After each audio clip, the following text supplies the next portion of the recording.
Magandang umaga mula sa Pag-asa Weather Forecasting Center. Narito na ang lagay ng ating panahon ngayong araw nga ng Linggo, June 29, 2025. At ito po ang ating mga inilabas na thunderstorm advisory at rainfall information sa iba't ibang bahagi ng ating bansa. Meron tayong nakataas sa may area ng Cagayan, La Union, ilang bahagi ng Central Luzon at Calabarzon, kasama na yung Metro Manila.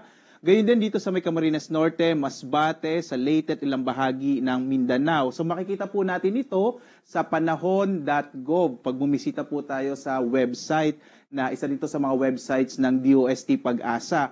Kapag kinilik po natin isang lugar, makikita po natin yung lahat ng mga listahan o mga listahan ng iba't ibang mga lugar kung saan nakataas itong thunderstorm advisory. Ito po yung mga lugar na magkakaroon ng mga pag-ulan dulot ng mga thunderstorms. Nakalagay din dito kung kailan ito inilabas. Kagaya ngayon, nagilabas po ng as of 4 a.m. sa ilang lugar po ng Metro Manila, Calabarzon, gayon din ang Central Luzon, at valid hanggang alas 6 ng umaga itong ating thunderstorm advisory. So para sa mas komprehensibo at mas marami pang impormasyon partikular na sa mga thunderstorm advisory, muli po, maaari tayong bumisita sa panahon.gov, isa sa mga websites ng DOST Pag-asa. At dito nga sa ating latest satellite images, patuloy pa rin ang epekto ng southwest monsoon o habagat, partikular na nga dito sa may kanlurang bahagi ng Luzon, kasama din yung Visayas at kanlurang bahagi ng Mindanao. So inaasahan pa rin natin ang magiging maulap ang kalangitan na mas malaking tsansa ng mga pag-ulan sa may kanlurang bahagi ng Luzon, kasama yung Pangasinan, Zambales, Bataan, Cavite, Batangas, Occidental Mindoro at gayon din sa Palawan. Kasama din dyan yung Metro Manila, malaking bahagi ng Kabisayaan, at dito sa may kanlurang bahagi ng Mindanao, yung Barm, Zamboanga Peninsula at Soc-Sargen. Sa lalabing bahagi naman ng ating bansa, patuloy na makararanas ng mga localized thunderstorms. Ito yung mga pag-ulan, pagkinat, pagkulog, na usually po nagtatagal na 1 hanggang 2 oras. At makikita natin, wala tayong minomonitor na anumang low pressure area sa loob ng Philippine Area of Responsibility. Ibig sabihin, wala pa tayong binabantayang maaring maging bagyo based sa ating pinakahuling datos sa mga sandaling ito.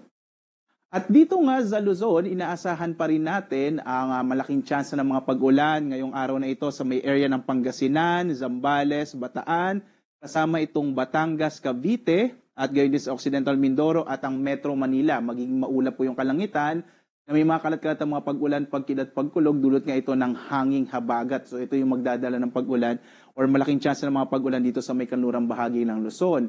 Ang nalalabing bahagi naman ng Luzon ay makararanas ng mga isolated o pulupulong pag-ulan, pagkidlat, pagkulog, kadalasan sa hapon hanggang sa gabi, dulot nga ng mga localized thunderstorms, lalong-lalo na dito sa may northern part ng Luzon. Agwat nga ng temperatura natin sa Lawag na sa 24 to 32 degrees Celsius, sa Baguio 16 to 23 degrees Celsius, sa bahagi naman ng Tuguegarao, 24 to 34 degrees Celsius. Sa Metro Manila, 25 to 32 degrees Celsius. Habang sa Tagaytay, 23 to 30 degrees Celsius. Habang sa Legazpi, aabot na hanggang 33 degrees Celsius. Sa bahagi naman ng Palawan, Visayas at Mindanao, inaasahan natin ang malaking tsansa din ng pag-ulan sa Palawan, dulot ng habagat or southwest monsoon para sa araw na ito. Agwat ng temperatura sa Kalayaan Islands, nasa 25 to 32 degrees Celsius. Sa Puerto Princesa naman, 25 to 32 degrees Celsius.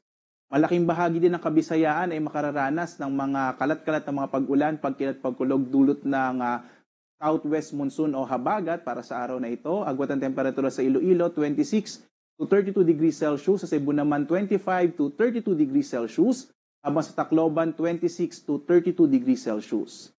Samantala, ang kanlurang bahagi naman ng Mindanao ay makararanas din ng kalat-kalat na mga pag-ulan, pagkilat, pagkulog at maulap na kalangitan, dulot din ng habagat, partikular na nga sa Zamboanga Peninsula, Barm at Soc-Sargen. Ang nalalabing bahagi naman ng Palawan, ng Mindanao po, ay makararanas naman ng isolated o pulupulong pag-ulan, pagkidlat, pagkulog, bandang hapon hanggang sa gabi.